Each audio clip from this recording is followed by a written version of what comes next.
एक गांव में देवी रहा करती थी। वो ईश्वर की भक्त थी, इसीलिए हर सुबह जल्दी उठकर वो सभी देवताओं की प्रार्थना करने लगती। देवी की माली हालत बहुत दयनीय थी।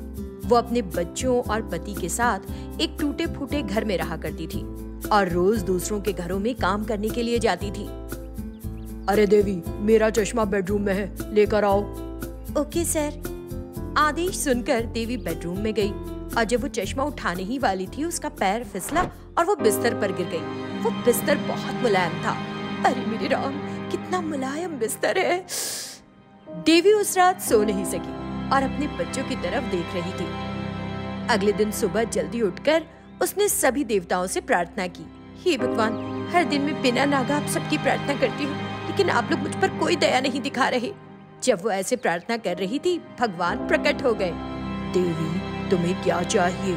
जब भगवान ने पूछा तो देवी चौंक गई और मुझे उतनी धन दौलत चाहिए जितनी मेरी मालिक के पास है, बस।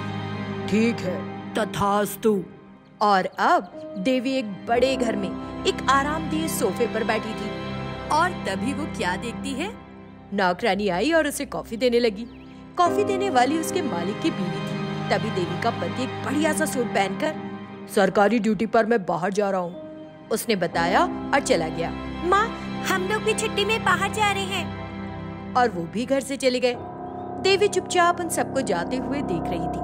वो बड़ी उतावली हो उस बड़े से घर में घूमने लगी। वहाँ कौन है?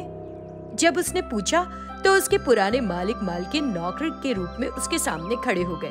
मुझे भूख लगी है, खाने का इंतजाम करो। जरूर मैडम। जब वे किचन में जाने लगे तो देवी की हंसी छूट गई। देवी एक बड़े से झूले पर बैठ गई और झूलने लगी। वहाँ कोई है? हाँ मैडम। झूले को धक्का दो। ठीक है मैडम। कुछ देर बाद जब देवी ने जाकर अपनी अलमारी खोली तो अलमारी में बहुत सारा पैसा और गहने थे, इतने गहने। तो उसने सारे गहने पहन लिए और आईने के सामने खड़ी हो गई। खुद को देखकर वो बड़ी खुश थी। देवी के चेहरे पर फेशियल मास्क लगा था और वो सोफे पर आराम से बैठी थी। मैडम जी, खाना तैयार है। देवी डाइनिंग टेबल पर आई और ढेर सारे व्यंजन देखकर, परोस दो। जब उसने ऐसा कहा तो नौकरों ने परोस दिया। उसने पेट भर के खाया और अपने कमरे में सो गई। लेकिन जब वो उठी तब तक भी उसका पति वापस नहीं आया था। उसने उन्हें फोन किया। कब आ रहे हो? 1 महीने के बाद आएंगे मॉम। मैंने अभी तक काम पूरा नहीं किया, 1 महीना और लगेगा। हालांकि देवी के पास बहुत सारा सोना, पैसा और ऐशो आराम था, लेकिन वो अपने बच्चों और पति के साथ उसका मजा नहीं ले पा रही थी। पैसों के आने से वो अपने पति और बच्चों से दूर हो गई थी। सब कुछ होते हुए भी उसे लगा कि उसका पुराना घर इस सब से कहीं बेहतर था। वो भगवान के पास गई। हे भगवान, मुझे माफ कर दो। मुझे पैसा और वो गहने नहीं चाहिए जो मुझे मेरे बच्चों और पति से दूर रखे। मुझे नहीं चाहिए, वो कहती जा रही थी और रोती जा रही थी। जब उसने अपनी आंखें खोली तो देखा उसके बच्चे और उसका पति तो उसके बगल में गहरी नींद में सो रहे हैं। ये देखकर देवी को राहत मिली। उस दिन के बाद से उसको कभी नहीं लगा कि उसके पास ऐशो आराम नहीं है। राम्या एक सॉफ्टवेयर कंपनी में काम करती थी।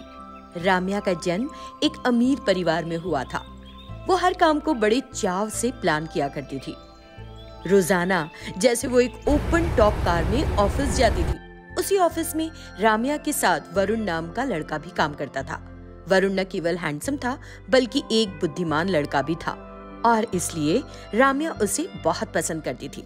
इस बात को बिना देर किए वो वरुण को बताना चाहती थी।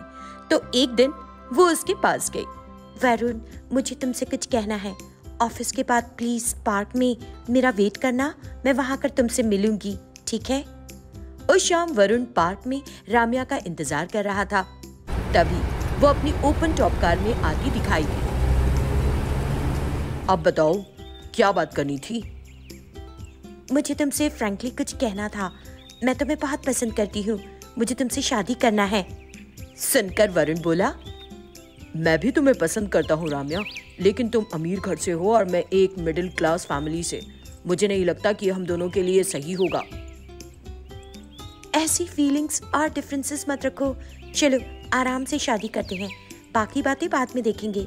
मेरे मॉम डैड मेरी कहीं किसी बात के लिए ना नहीं करते। मान जाओ ना प्लीज। उसने वरुण को शादी के लिए मना लिया और फिर कुछ दिनों बाद वरुण और राम्या की शादी भी हो गई। शादी के बाद वो अपने माँ बाप के यहाँ से ससुराल गई और घर देखकर हैरान रह गई। हे भगवान, ये घर है क्या है? मैं इस घर में एक मिनट भी नहीं रह सकती। मुझे तुरंत वरुण को हमारे लिए एक नया घर लेने के लिए कहना होगा। वो तुरंत वरुण के पास गई। वरुण, इस घर में ना तो एसी है और ना ही फ्रिज। मैं इस घर में कैसे रहूं? मैंने तुमसे कुछ नहीं छिपाया था राम्या, सब बताया था कि हम एक मिडिल क्लास परिवार से हैं। मुझे हाल ही में नौकरी मिली है राम्या, धीरे धीरे हम सारी चीजें खरीद लेंगे। इतने दिन मैं यहाँ नहीं रह सकती। चलो मॉम डैड से कहकर नए घर में रहेंगे प्लीज। हम अलग रहेंगे तो माँ पापा के साथ कौन रहेगा? वो सब मैं नहीं जानती, लेकिन मैं इस घर में एक पल भी नहीं रुकूंगी। राम्या, मुझे तुम्हारा ऐसा बोलना अच्छा नहीं लग रहा। मैं इस घर को और अपने माँ बाप को नहीं छोड़ सकता। ये मेरे लिए नामुमकिन है, समझी? उसने उससे कहा और एक तरफ चला गया। तब राम्या ने उससे बहस न करके इस तरह सोचा, अगर मैं इनसे नफरत करूंगी तो खुद ही अलग रहने के लिए कह देंगे मुझे। उसने सोचा। अगले दिन सुबह उसकी सास उसे जगाने के लिए आई। बहू राम्या, सुबह हो चुकी है, उठो और तैयार हो जाओ। राम्या उठी और मैं इस घर में ठीक से सो भी नहीं सकती। हे भगवान, ना ही पंखा है और ना ही एसी। मुझे नहीं पता कि ये लोग यहाँ कैसे रहते हैं, सच में। उसने कहा। ये सुनकर भी सास ने एक शब्द भी नहीं कहा। तुम नाश्ते में क्या खाना चाहोगी बेटा? अगर आप खाना बनाएंगी तो मैं एक निवाला भी नहीं खा सकूंगी। मैं खुद बना लूंगी अपने लिए, आप चाहिए ना। उसने सुभद्रा को जाने के लिए कहा। सुभद्रा के पति ने बाहर से सुन लिया और वो एक अमीर परिवार में पैदा हुई है, उसने ऐठ में ऐसा बोल दिया। तुम दिल पे मत लेना। हाँ सुभद्रा, मैं भी स्थिति को समझ सकती हूँ, लेकिन क्योंकि उसने मेरे मुंह पर इस तरह कहा, मुझे जरा खराब लगा जी। उसने दुख जाहिर किया और अपने काम में तल्लीन हो गई। राम्या ने शावर लिया और बाहर आते समय, क्या इस धरती पर कोई भी इंसान इस बाथरूम में नहा सकता है? इनके पास तो एक ढंग की बाल्टी भी नहीं है। मेरी समझ में नहीं आ रहा कि मुझे कब तक रहना होगा यहाँ पर। ये कहते हुए वो उनकी रसोई में गई, लेकिन वहां उसे एक भी चीज नहीं मिली जिसकी उसे जरूरत थी। सासू माँ, एक बार इधर आओ। उसने सुभद्रा को बुलाया। वो तुरंत वहां आ गई। क्या हुआ बहू? इस घर में मुझे कोई चीज नहीं मिल रही और ये साफ भी नहीं है। ऐसे घर में हमारे घर के कुत्ते भी एक मिनट ना रुके, फिर मैं कैसे रहूं? यही बेहतर होगा मैं बाहर निकल जाऊं। जा रही हूँ। इतना कहकर वो बाहर चली गई। राम्या के ऐसे बर्ताव पर हर बार सास ससुर को चोट पहुंच रही थी, लेकिन उन्होंने अपना आपा नहीं खोया और उन्होंने राम्या से एक शब्द भी नहीं कहा। ऐसे ही दिन बीत रहे थे। वो आए दिन उनका अपमान करने का कोई ना कोई कारण ढूंढती रहती थी। फिर एक दिन वो सीधे उनके पास गई और मैं आपका इतना अपमान कर रही हूँ, तब भी आपको कोई फर्क नहीं पड़ रहा। तब मोहन बोला, वरुण अकेला हमारा बेटा नहीं है, तुम भी हमारी बेटी हो राम्या। बस क्योंकि तुम एक अमीर परिवार से हो, इसलिए हम समझ सकते हैं कि तुमको इस घर में रहने में मुश्किल हो रही है, लेकिन हम तुम्हारे बिना नहीं रह सकते। हम सारी बात सुन रहे हैं। अपने बच्चे कुछ कहे तो माँ बाप को सुनना ही पड़ता है ना बहू? हाँ बेटी, हमने तुमको कभी बहू नहीं माना, हमेशा अपनी बेटी के रूप में देखा। सुविधाएं नहीं है, इसलिए तुम छोड़ के मत जाओ। उन्होंने उससे विनती की। उन शब्दों को सुनकर राम्या आगे एक शब्द भी नहीं कह पाई। उसे बहुत बुरा लगा। उसे लगा कि क्षमा मांगने का अधिकार वो खो चुकी है। उस समय वो वहां से चली गई, लेकिन अगले दिन से ही राम्या सारी बातों पर एडजस्ट करने लगी और फिर कभी उनका दिल नहीं दुखाया।